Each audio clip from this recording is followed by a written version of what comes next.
All right there. Hey folks, I'm going to keep these real brief because I got a number of videos coming your way, but we're gearing up for our exam prep for a couple of weeks here on the 20th rather, and I just want to give you a rundown of what this is going to look like because in a moment here I'm going to be posting the next 2 weeks worth of work. So you can budget your time accordingly.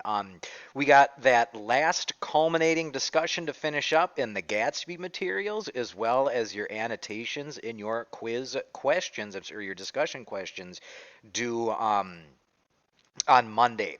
So you're still going to be having one toe dipped into the Gatsby materials folder, but after Monday, you should be done with that. So just make sure that by Monday, you get your culminating discussion in whatever form you choose to have that take. Please look at those directions that I sent to your Add Apps account. Many of you have already, I noticed. And make sure you get your chapter annotations for chapters 7, 8, and 9 and your discussion questions for 7, 8, 9 in as well. Once you get done with that, you're going to notice that there's going to be a new folder available to you, and it's not quite yet, but it will be shortly, that says Exam Prep Rhetorical Analysis. It says Rhetorical Analysis because that is the only FRQ, obviously, that you're going to be doing for this year's 40-minute AP test. So right here, you're going to notice some materials that I highly recommend studying. This is the Rhetorical Analysis Review. It looks just like this, and you've seen this before. I would really commit this graphic to memory so that when you are outlining for about I would recommend 7 to 10 minutes during your actual AP test, getting those precognitions out of the way, organizing and thinking. You can almost do a brain dump of this and have this on your page so that you can be thinking about how the evidence that you select connects to the broader rhetorical situation. I would study this here. I'd make sure you kind of have a working schematic of this in your head so that you can maybe brain dump it on your page.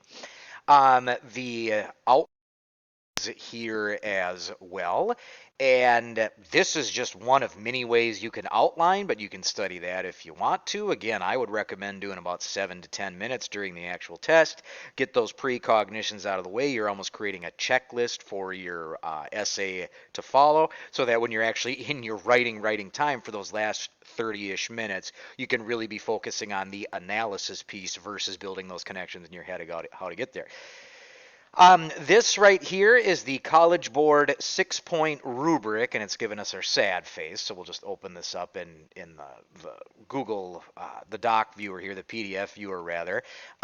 You can see specifically where those points come from. That's what I was using on your Marquardt essay, and you're actually going to be doing something with this in these three practice essays. Whoops, I went back too far.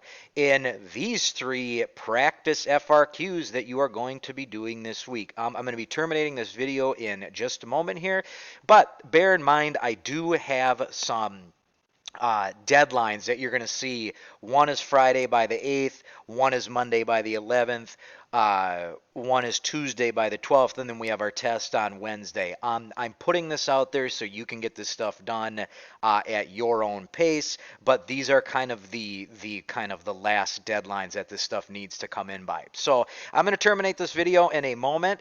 That's the test prep at a glance. I'm going to be posting 4 more brief videos very quickly here. One for the directions for this Albright prompt, one for the directions for this Gandhi prompt, and one for the directions for this Thatcher prompt. So thanks a ton, and bye-bye.